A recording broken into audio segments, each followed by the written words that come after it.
Hello everybody and welcome back to my YouTube channel, or welcome if you are new here. Today we're going to be going through my March wrap up. I did not read a lot of books in March compared to the amount that I usually read. I usually read around 25 to 35 books a month and I read 8 this month. If you don't know, my dog did pass away at the end of February and it completely put me into a book slump, so I'm actually quite surprised I managed to read 8 books at all. That being said, because I have been depressed this month, these books are not very high in ratings, but let's go through them all anyway. A Little Broken by Kelsey Ray. This is the 5th book in the Little Things series. This is an ice hockey romance series and it's a next gen series to the Don't Let Me series. This book is Tatum's book. Now Tatum, you meet in the first book and you don't really like her. She's a very unlikable character. Something tragic that happens in the first book that really changes Tatum's character and character development. Now in this book, it's a couple years later. It follows a few different years and Tatum meets this guy Paxton, who is a rock star, and they have a one-night stand and she ends up lying to him and saying that she is engaged, and then he finds out a couple years later that she in fact was not engaged, did not get married, has never had a husband, and he decides he wants to pursue her, but she keeps lying to him. I really thought with this book that we would get Tatum's redemption arc. I thought we're finally going to see some character development. She's going to become a much better human being. I'm really going to like her.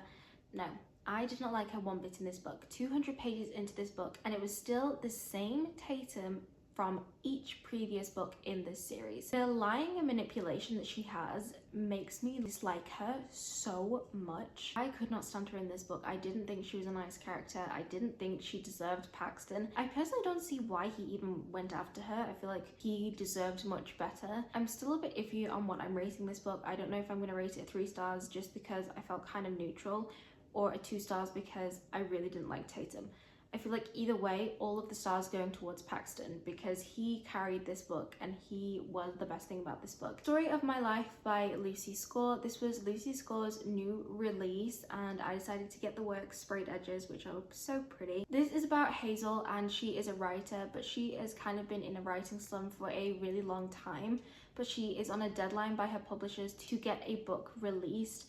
And she just has no inspiration whatsoever for this book, so she decides to move to this small town and get inspiration from there. And then she has a grumpy contractor called Cam and she gets her inspiration for her male main character from him. I was quite excited for this because I really like Lucy Score's books and I love her Grumpy Sunshine Slow Burn books. They're always really great. However, I had a couple of issues with this book. First off was the FMC. I just didn't like her character. I don't really know what it is that I didn't gel with. Maybe it was just her energy. I feel like she was too bubbly and giddy for her age and she didn't really act like an adult. I also didn't personally gel with Cam. He was just kind of boring to me and I don't like boring characters. I also feel like there were way too many side characters introduced way too quickly into this book that it got really confusing and took away from the main storyline. So I did end up DNFing it. You can still see like where I didn't finish this. I genuinely could not get past the first 100 pages. I found it so difficult to. Then we have Wild Side by Elsie Silver. This was her new release. This is the 3rd book in the Rose Hill series. This is about Reese and Tabitha ends up getting guardianship of her nephew and she decides to keep him in Rose Hill. However, Reese also wants guardianship of her nephew because he knew him and they don't like each other, but enable for them to be co-parents really for the nephew's sake, they decide to enter into a fake marriage. He also has a secret profession that he won't tell her about and she gets really suspicious of him and they don't like each other. I'm gonna be honest, this is one of my least favorite books by Elsie Silver. I really didn't like the characters at the start. I just didn't like how much they argued. I felt like there were bigger issues for them to argue over than over the little silly things that they did. I really didn't care about Reese's wrestling profession. That was a big focus in this book and it just didn't interest me whatsoever. I also don't like that it was targeted as a single dad.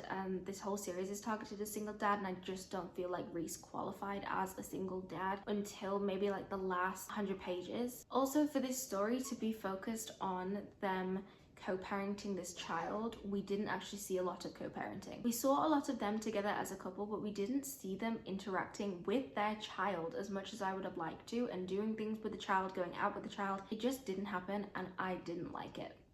I'm sorry, it's just not one of my favorites by her. I then read Expiration Dates. Now, this is about a girl that gets a card with a name and an expiration date, and that will be the next guy that she dates and however long she will date him for. However, she gets a card one day with just a name and no expiration date, and she goes to meet him. And in this book, it was like very normal for this to happen to her, but it was weird for anybody else, yet nobody else found it weird, if that makes sense. This is a really short book. It's about 200 pages, and for me, a book that's 200 pages, you are never gonna get a full romance in it. It's gonna be too short, and it's not gonna be long enough for you to fully see the relationship develop and see a third act breakup or conflict and a resolution. This book could have done that in 200 pages. However, it started to have flashbacks of her going on dates with other men, and I did not like that because it completely took away from the storyline of her having a date with no expiration date. And instead of seeing that relationship develop, we saw her past relationships. So I feel like you didn't really get to see the characters that much being themselves and being in this relationship, and I just didn't end up liking it. I think the concept was great, the execution was terrible. And lastly, I reread the entire Kings of Sin series by Anna Huang. Now, I reread all of these because King of Envy is coming out in April, so I wanted to reread them, tab and annotate them. So King of Wrath is a marriage of convenience and sort of arranged marriage between two people that don't really like each other. It's kind of like a Romeo and Juliet situation. This is still one of my favorite books. Like, I love Dante and Vivian. It's one of my favorite Anna books. I still gave it 4 stars. I still really enjoyed this. King of Pride is sort of like a forbidden romance. She works at a club and he goes to a club, and you're not allowed to date or hook up with club members, and yet they do. I love this one. It's one of my favorite books by Anna Huang. Most people don't like this, but I do because it's the least toxic relationship that Anna Huang has written. I feel like there's no toxic BS in this book whatsoever. Like, Kai is such a gentleman, and I love Isabella, so I still obviously loved this. Still gave it 4.5 stars. King of Greed. Now, I lowered my rating of this, and I did not want to read this book whatsoever. I don't like this book. It is a marriage in crisis situation between Dom and Alessandra, and they've been married for a really long time, and Alessandra ends up leaving him and they get divorced and they try and reconnect. Now, I really don't like the marriage in crisis trope. I think it's a terrible trope. I feel like if you are at the point where you get a divorce, you got it for a reason. At that point, I don't think there's anything left to salvage, and the things that Dom did to Alessandra in this book to make her want to get a divorce were justifiable. And him trying to make up excuses and trying to do these romantic things, in my head, I'm like, it's too late. And no matter what you do, I cannot like you because you clearly pushed your wife so far that she felt so little that she had to leave. And then to try and now make up for it after she's left just doesn't work for me. So I have never liked this book. I gave it 2 stars. It's my least favorite Anna Huang book ever. And lastly, we have King of Sloth. This is about Xavier and Sloane, and Xavier is kind of this playboy, rich boy. He's in the eyes of social media very often, and Sloane is his PR manager. And Xavier's just getting into a lot of trouble, and Sloane is having to pick up all the pieces that he's leaving behind. Eventually, Xavier gets really curious about Sloane and decides he kind of wants to start something with her. Sloane is kind of portrayed as like an ice queen throughout the book. She doesn't really have a lot of emotion, or at least doesn't show her emotion very much. I love this book. I gave it 5 stars originally. I did put it down to a 4.5 because I just didn't get the 5-star feeling this time reading it. However, I still love these 2. I love how in-depth this book goes into learning about Sloane and learning about Xavier separately as characters,